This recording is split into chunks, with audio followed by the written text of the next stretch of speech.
요즘 사람들은 정말 SNS를 많이 사용하곤 합니다. 그리고 그 안에 모든 사람들은 정말 행복하고 여유로워 보이는데요. 하지만 그와 반대로 그들의 실체는 그렇지 않은 경우가 많다고 합니다. 이번 이야기는 이 SNS의 실체에 대한 무서운 이야기라고 합니다. 그럼 이야기를 시작하겠습니다. 안녕하세요. 저는 20대 후반 서울에 거주하고 있는 남성입니다. 저의 직업은 SNS 마케터, 즉 SNS로 홍보 및 마케팅을 하고 SNS 안의 모든 사람들의 댓글이나 팔로워 등을 돈을 받고 관리해주는 업무도 하고 있습니다.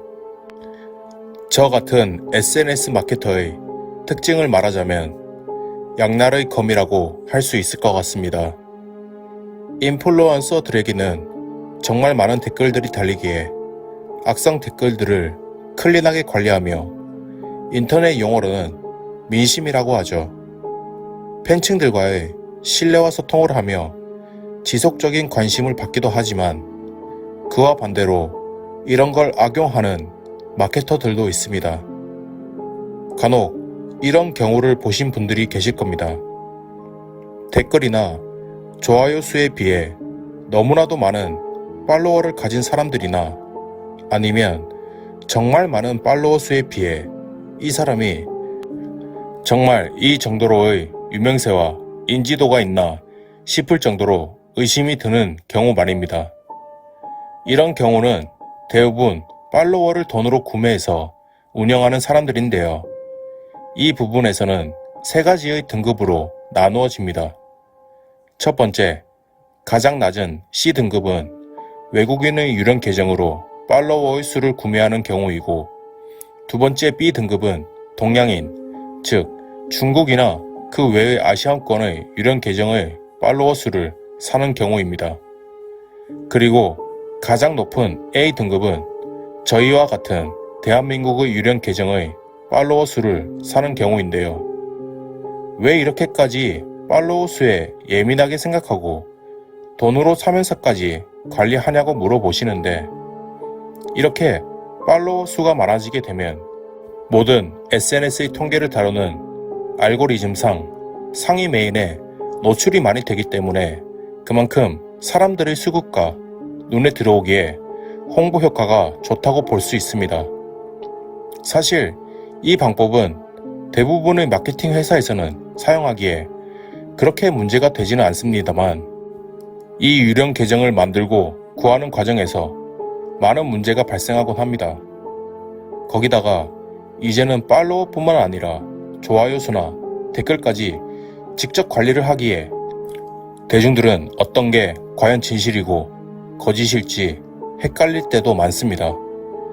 제가 맨 처음 이 업종에서 일을 할 때는 SNS가 없었기에 블로그나 인터넷 카페의 관리나 댓글 등을 관리해주고 있었습니다.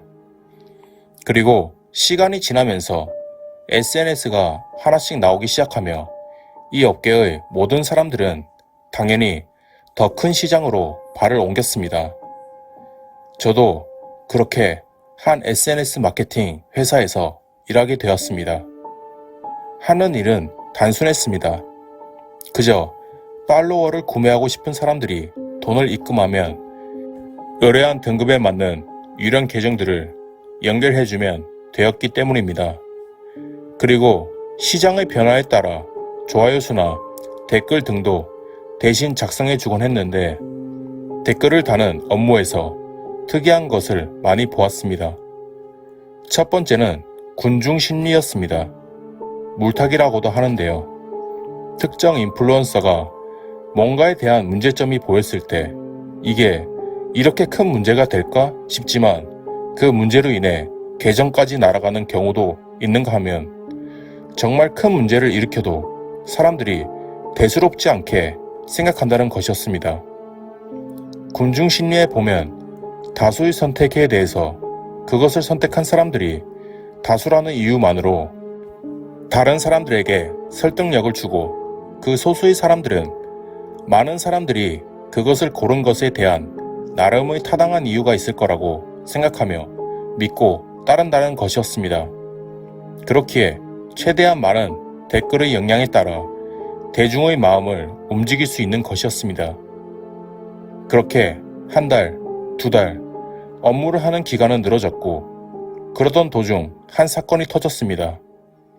그것은 바로 저희가 관리하던 SNS 계정 주인이 라이브 방송에서 이런 말을 하고 계정을 비공개로 변경하고 연기처럼 사라져 버린 것입니다.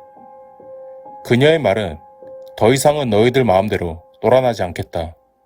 더 이상 폭로하고 협박한다면 나도 모든 것을 말하겠다. 라는 말이었습니다.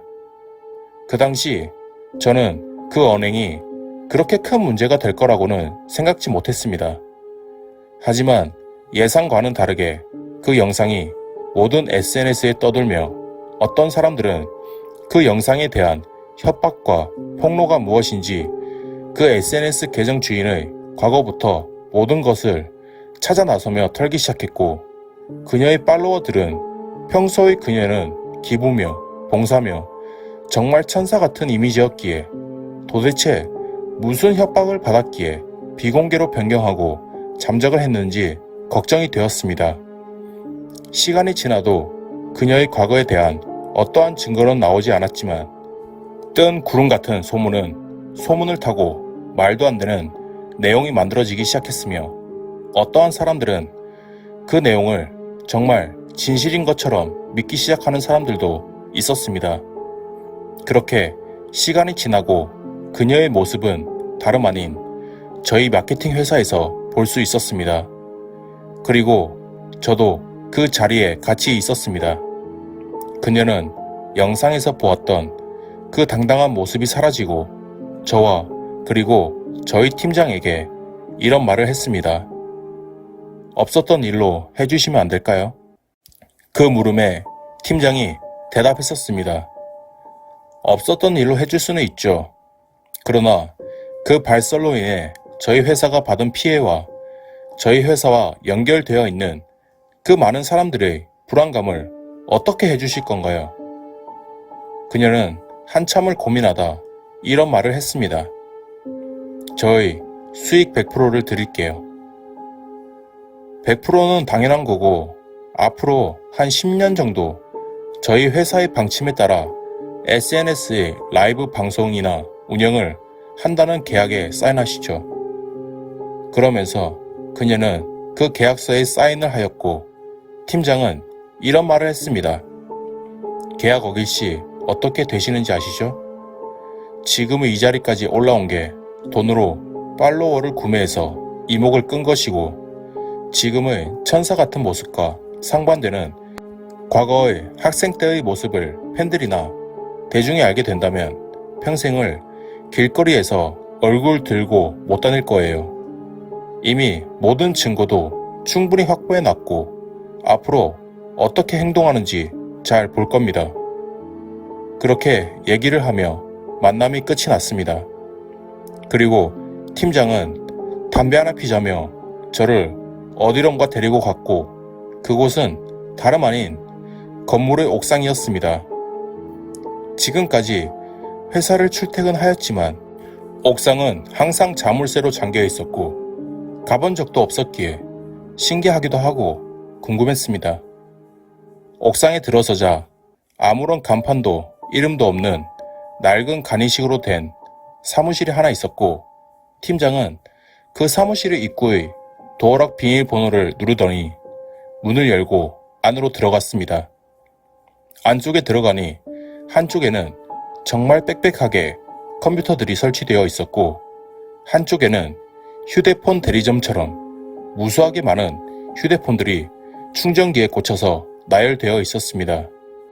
그리고 그 밑의 서랍을 팀장이 열자 안에는 많은 주민등록증과 USB가 들어있었는데 주민등록증이 특이했습니다. 거기에는 한국뿐만 아니라 동양인과 외국인들의 주민등록증도 들어있었기 때문입니다. 팀장은 모든 것을 보여주며 저에게 말했습니다. 이게 다 돈이야. 옛날에는 사람들을 때리고 협박하고 억지로 강제 계약서를 써서 돈을 벌었지만 지금은 얼마나 좋냐. 알아서 사람들이 돈 들고 찾아와서 우리를 찾으니 말이야. 그 많은 사람들 중 10,000명 중에 한두 명만 제대로 우리가 관리해서 뜨기만 하면 죽을 때까지 돈을 뽑아 먹을 수 있거든. 사람들이 가장 좋아하는 게 뭔지 알아? 사람들을 욕하는 거거든. 아주 작은 약점이나 허점이 보이면 그걸 술안주 삼아 미친 듯이 물어뜯는다고. 그리고 그 중에서도 특히 잘된 사람들이나 갑자기 돈을 많이 버는 사람들, 인플루언서들이 무너지거나 감옥에 가거나 자살을 하는 그런 내용을 특별히 좋아한단 말이야. 크게 올라가고 돈을 많이 벌면 벌수록 부러워하는 게 아니라 무너지기를 바라는 게 사람의 심리거든. 사람들은 우리에게 팔로워를 사는 순간부터 모든 게 조작이 되고 약점이 된다는 것도 모른 채 정상의 위치에서 많은 관심과 돈을 버는 꿈만 꾸거든. 그리고 그 이후에 우리는 모든 신상을 털어서 증거를 모으고 기다리는 거야. 꼭대기에 올라갈 때까지 기다리면서 열매가 잘 익어서 죗값을 받을 수 있을 때까지 말이야. 이 모든 USB는 그 모든 증거들이고, 저는 그 이야기를 듣고 궁금해서 더 물어보았습니다. 저 증거들은 어떻게 모아요? 팀장은 웃으면서 말했습니다. 저게 제일 신기하단 말이야. 주변의 친구들 중에 한 명이 잘 되면 같이 기뻐해 줄 거라고 생각하지만 속으로는 제가 자신보다 잘 되고 돈을 많이 번다는 게 꼴보기 싫어서 우리가 돈만 몇 푼 쥐어주면 아주 줄줄이 모든 과거를 얘기해주고 증거까지 가져다 주니 말이야. 저 주민등록증들은 한국뿐만 아니라 다른 나라 것들도 있는데 어떻게 구해요? 아, 저거 너 우리나라 월급이 아무리 박봉이고 작다고 하지만 우리나라보다 못하는 나라의 월급이 얼마인 줄 알아? 한 달 쎄 빠지게 일해봐야 20에서 40만 원이야. 거기다가 정말 못 사는 나라는 SNS 자체를 사용 안 하는 나라도 있기도 하고 사용이 금지되어 있는 나라도 있기도 해서 100만 원만 줘도 알아서 자신들의 신분증을 팔곤 해. 거기다가 죽은 사람들의 주민들도 돈으로 살 수 있게 얼마나 좋냐. 거기다가 한 신분증당 만들 수 있는 계정이 몇 개나 되는지 너도 잘 알지? 저는 그 말을 듣고 큰 충격을 받았습니다. 한 신분증으로 몇 개의 아이들을 만들 수 있는지 저는 알고 있었기 때문입니다. 그리고 SNS에 떠도는 저 많은 댓글들이 다 조작되고 있을지도 모른다는 생각과 그 조작된 댓글들로 인해 어떠한 사람들은 좌절을 하고 죽을 생각도 할 수 있기 때문입니다. 또 지금 많은 활동을 하고 있는 사람들의 모습은 화려하고 행복해 보이지만 그들의 실체는 그것과 반대로 약점을 잡혀 평생 노예처럼 도망치지도 못하고 이용되고 있는 게 아닐까 하는 생각이 들었기 때문입니다. 지금까지 해왔던 저의 모든 업무가 제가 생각하지 못했던 나쁜 일이었다는 생각에 저는 회사를 그만두고 다른 일을 하고 있습니다.